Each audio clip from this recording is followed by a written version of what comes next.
आज समझते हैं हेयर ट्रांसप्लांट का एक्चुअल प्रोसीजर कैसा होता है। हमने प्रीवियस वीडियोस में जाना what are the types of hair transplant, क्या क्या मेथड्स यूज़ होते हैं, क्या क्या प्री ऑप कंसेंट होते हैं और क्या क्या पेशेंट की what are the procedure with the patient goes through.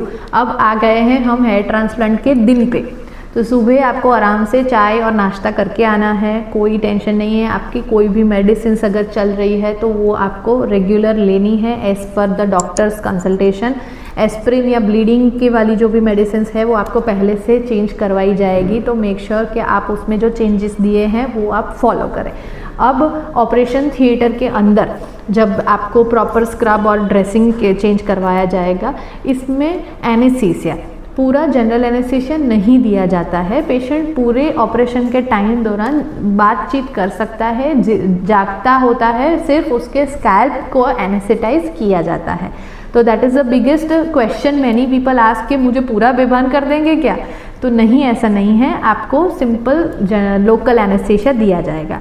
Procedure usually 4 से 8 घंटे तक चलता है, डिपेंडिंग ऑन कितने सर्जन्स अंदर काम कर रहे हैं।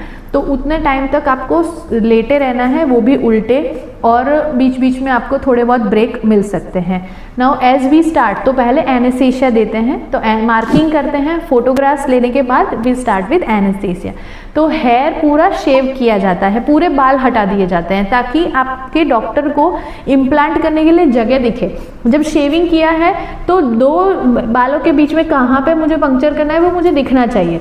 फीमेल के अंदर हम थोड़ी बहुत छूट देते हैं, थोड़ा सा ही डोनर एरिया शेव करते हैं और रिसिपिएंट के अंदर शेविंग किए बिना ही अंदर डाल देते हैं।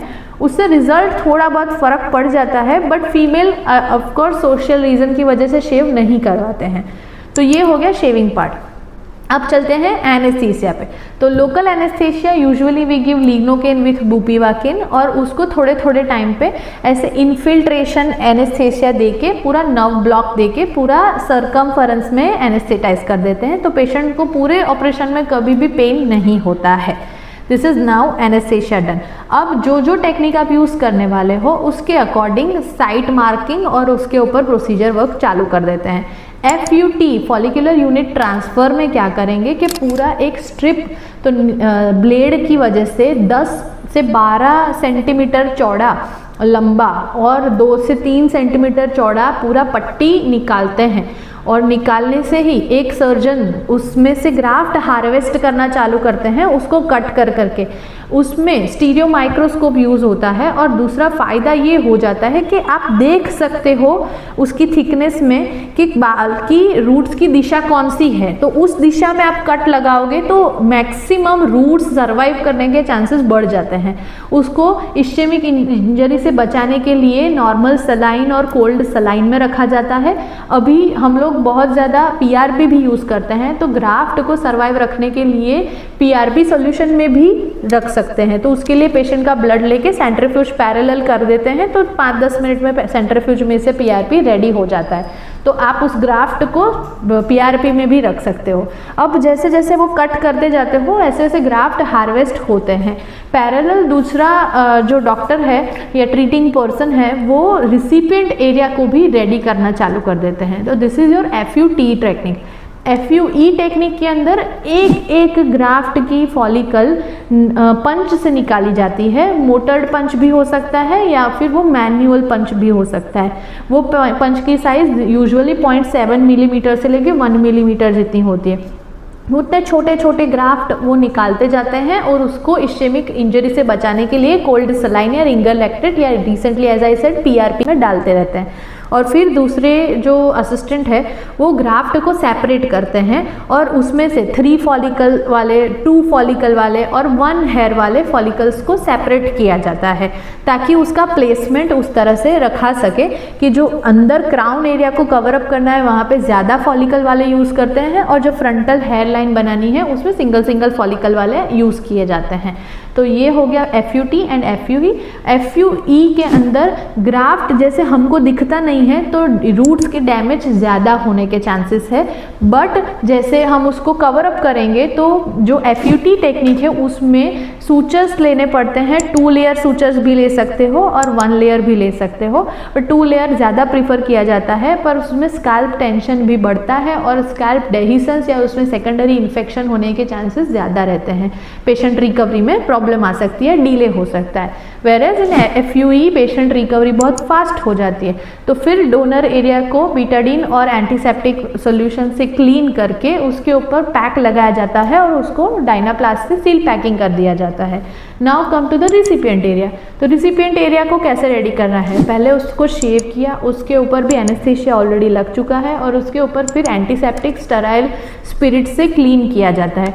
उसके बाद पेशेंट की हेयर लाइन जो उनको चाहिए उसके अकॉर्डिंगली एक पंच से या नीडल से छोटे छोटे गैप्स भी बनाए जाते हैं और जो हार्वेस्टेड फॉलिकल्स है उसको उसमें इंसर्ट किया जाता है। Now that harvested follicle can be FUT और FUE। रिसिपिएंट के यहाँ लगाना तो सेम ही होता है, पर उसके अंदर उसकी वॉल की जो पैटर्न है, कोरोना के ऊपर उसके क्राउन के ऊपर जो राउंड होता है उसकी पैटर्न में बाल लगाना पड़ता है।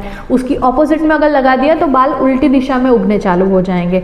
तो दैट इज़ वाई जो ग्राफ्ट प्लेसमेंट है उसकी टेक्निक बहुत ज़्यादा इम्पॉर्टेंट होती है।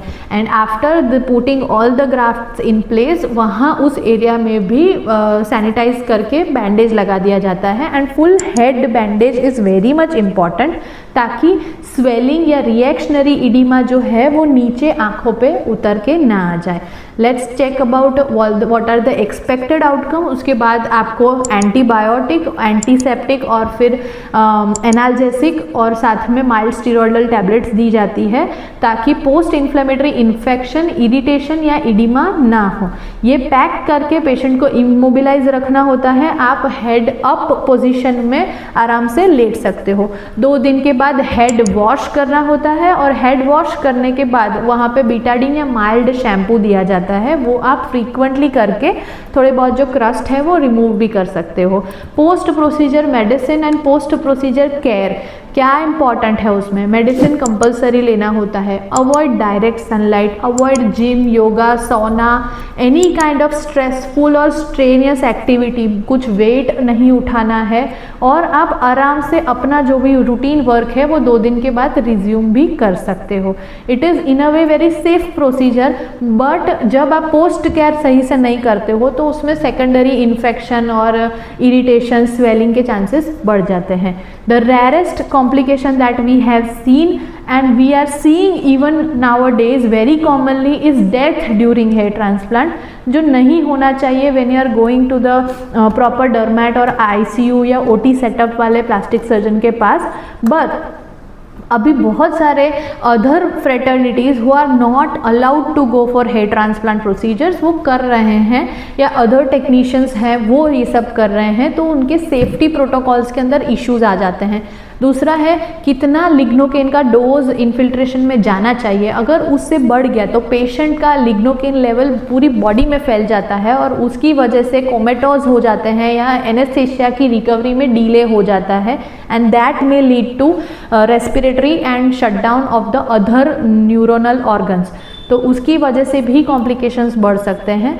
तो ये सब को प्रिवेंट करने का एकमात्र रीज़न यही है कि आप कोई एक्सपीरियंस्ड पर्सन के पास ही करवाओ जो ये काम रोज़ का कर रहा है, तो वो सब चांसेस कम हो जाते हैं। कुछ चंद पैसों के बचाने के लिए आप अपनी लाइफ को रिस्क पे मत रखिए, ताकि आप कोई अनक्वालिफाइड पर्सन के पास ये सब ऑपरेटिव थिंग्स मत करवाइए। कितना ही वो लोग रिजल्ट दिखा दे, पैसे कम करके दे दे, please your life matters the most. क्योंकि अभी बहुत सारे ऐसे केसेस बन रहे हैं कि लोगों को पोस्ट ऑप कॉम्प्लिकेशंस या इवन इंट्रा ऑप इंजेक्शन देने पे तुरंत ही प्रॉब्लम्स हो जाते हैं। तो that is not good for you. We'll see you in the next video with all the myths and facts of hair transplant, and stay tuned, watch the next video.